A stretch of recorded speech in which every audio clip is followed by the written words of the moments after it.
Desde que a humanidade tornou-se moderna, além dos registros escritos, ela passou também a registrar um enorme poder criativo, ao construir verdadeiras maravilhas arquitetônicas, sendo que nem todas elas resistiram ao tempo, infelizmente. Bom, vamos começar falando sobre uma gigante sobrevivente, a Grande Pirâmide de Gizé, localizada no Planalto de Gizé, no Egito. É uma sobrevivente das areias e do tempo, sem sombra de dúvida. A forma como ela ficou conhecida desde que foi encontrada quase que inteiramente soterrada no final do século XVIII, pouco ou nada lembra a majestosa pirâmide da época do faraó Khufu, ou Quéops, como também é conhecido na história. Naquele ano de 2570 a.C., época provável do término de sua construção, ela media 146,5 metros de altura e era coberta por um invólucro de pedras de calcário polidas, que formavam uma superfície exterior lisa que refletia a luz do sol ao longe. Estima-se que isso tenha sido feito deliberadamente, a fim de tornar o interior da pirâmide mais fresco, dadas as altas temperaturas do deserto. Porém, ao mesmo tempo, sua imponência e seu esplendor causavam ainda mais respeito e admiração dos seus súditos pelo seu faraó, bem como ao sumo sacerdote, que normalmente era o braço direito do imperador. Em seu interior, a pirâmide continha algumas pinturas nas paredes de alguns corredores e câmaras internas, normalmente contendo símbolos que serviam para proteger e guiar o faraó na sua jornada para o além. Já no que suspeita terem sido túmulos, as pinturas eram mais variadas e coloridas e retratavam cenas da vida cotidiana, da agricultura, da caça, da pesca, dos banquetes, dos rituais funerários e dos deuses. Essas pinturas eram feitas com tinta sobre uma camada de gesso que cobria as paredes de pedra dos túmulos. Os artistas egípcios usavam uma técnica chamada afresco seco, que consistia em aplicar a tinta sobre o gesso seco, em vez de úmido. Atualmente, o que fica à vista é a estrutura do núcleo da pirâmide. Algumas das pedras do revestimento que cobria a estrutura ainda podem ser vistas em torno da base. Não só o tempo, como também os antigos exploradores, invasores de túmulos e caçadores de tesouros, indiferentes à história, colaboraram para a fase de maior deterioração desta relíquia do passado egípcio. Hoje, sabemos que a Mesopotâmia é considerado o berço da civilização e não é à toa que naquela parte do mundo sempre estão descobrindo alguma coisa que acaba influenciando na história da humanidade. Outra maravilha do mundo antigo é também daquela região, que ficou conhecida como os Jardins Suspensos da Babilônia. De acordo com antigos relatos, os famosos Jardins Suspensos da Babilônia foram construídos em 600 a.C. e destruídos por um terremoto em 226 da mesma era. Estes jardins eram uma das 7 maravilhas do mundo antigo, mas são também uma das mais misteriosas, pois não há evidências arqueológicas ou textos babilônicos que comprovem sua existência.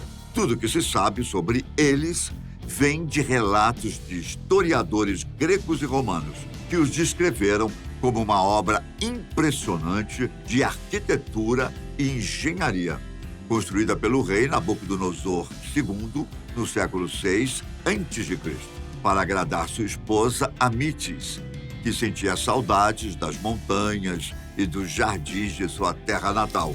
De acordo com a história, eles eram formados por vários terraços elevados, sustentados por colunas de tijolos e pedras, que chegavam a medir até 100 metros de altura. Cada terraço era adornado com plantas exóticas, flores, árvores frutíferas e fontes de água, criando um cenário paradisíaco no meio do deserto. A irrigação era feita por um sistema complexo de canais, bombas, roldanas e baldes, que traziam água do rio Eufrates até o topo dos terraços. Os historiadores gregos afirmaram que esse sistema era tão avançado que parecia a obra de gigantes ou deuses. Os jardins eram considerados um símbolo do poder e da riqueza do rei Nabucodonosor II, que transformou a Babilônia na maior e mais esplêndida cidade do mundo antigo. Os jardins também tinham um significado religioso, pois representavam a montanha sagrada onde os deuses habitavam. Eles foram destruídos por vários terremotos e invasões ao longo dos séculos, e seus vestígios se perderam no tempo, infelizmente.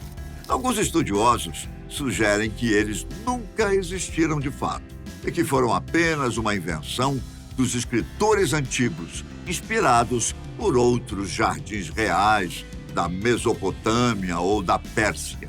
Outros defendem que eles foram construídos em outro local, como na cidade de Nínive ou na antiga Síria. Lendo ou não, acabou se tornando uma das 7 maravilhas do mundo antigo, assim como o Colosso de Rhodes. O Colosso de Rhodes foi uma das 7 maravilhas do mundo antigo, uma colossal estátua do deus Sol Hélios, que ficava na entrada do porto da ilha grega de Rhodes. Segundo a história, ele foi construído pelo escultor Carés de Lindos entre 292 e 280 a.C., para celebrar a vitória dos rodianos sobre os macedônios, que tentaram invadir a ilha em 305 a.C. A estátua tinha cerca de 30 metros de altura e 70 toneladas de peso, e era feita de bronze sobre uma estrutura de ferro e pedras. Ela segurava um farol na mão direita que iluminava as embarcações durante a noite. O Colosso de Rhodes foi destruído por um terremoto em 226 a.C., que quebrou seus joelhos e o fez cair no mar. Os rodianos não quiseram reconstruí-lo, pois acreditaram que era uma ofensa ao deus Hélios.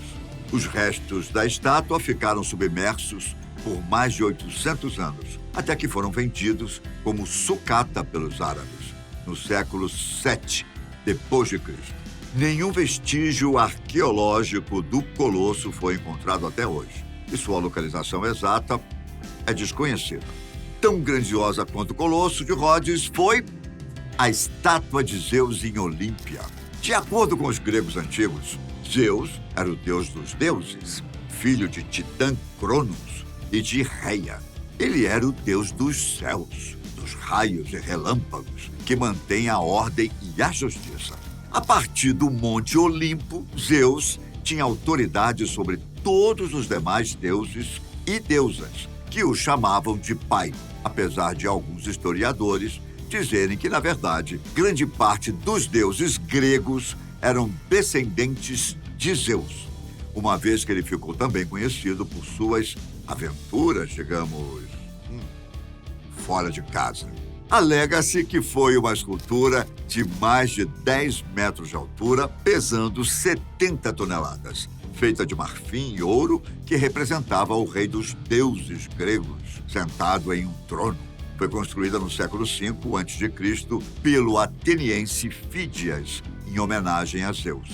A estátua ficava dentro de um templo em Olímpia, na Grécia, onde se realizavam os Jogos Olímpicos. A razão de sua construção era demonstrar o poder e a glória de Zeus e também agradecer-lhe pelos jogos e pela paz entre as cidades-estados gregas. A estátua permaneceu em Olímpia por séculos, até que foi supostamente levada para Constantinopla pelo imperador Calígula, onde foi destruída por um incêndio. Hoje, não há vestígios da estátua original, apenas representações em murais, gravuras e moedas. O Mausoléu de Halicarnasso era um monumento impressionante que foi construído para honrar o rei Mausolo de Cária, um governante provinciano do Império Persa, que morreu em 353 a.C. Sua esposa e irmã, Artemísia II, não se assuste, pois isso era considerado normal naquela época, encomendou a obra aos melhores arquitetos e escultores gregos da época, como Sátiro, Pitys, Briaches, Scopas, Leocarrés e Timóteo. O mausoléu era uma estrutura retangular de cerca de 45 metros de altura, com uma base de mármore e bronze, 36 colunas dóricas, uma pirâmide de 24 degraus e uma carruagem de mármore com as estátuas do rei e da rainha no topo. Cada um dos 4 lados do mausoléu tinha relevos esculpidos representando cenas mitológicas e históricas, como a Batalha dos Centauros contra os Lápitas, os gregos contra as Amazonas, os deuses contra os gigantes e os heróis gregos contra os troianos. Seu interior continha a tumba propriamente dita, decorada com pinturas e estátuas de divindades. O mausoléu de Halicarnasso foi considerado uma das 7 maravilhas do mundo antigo por sua beleza e grandiosidade. Segundo historiadores, ele foi destruído por terremotos sucessivos entre os séculos XII e XV. Outros afirmam que as estátuas do rei e da rainha foram levadas para Constantinopla pelo imperador Calígula e perdidas em um incêndio em 475 d.C. Outros dizem que elas permaneceram em Halicarnasso até ser arruinada pelos sucessivos tremores. Hoje restam apenas as fundações do mausoléu e algumas peças de escultura no local e em museus também. Bom, é isso aí. Obrigado, um forte abraço e até a próxima. Tchau!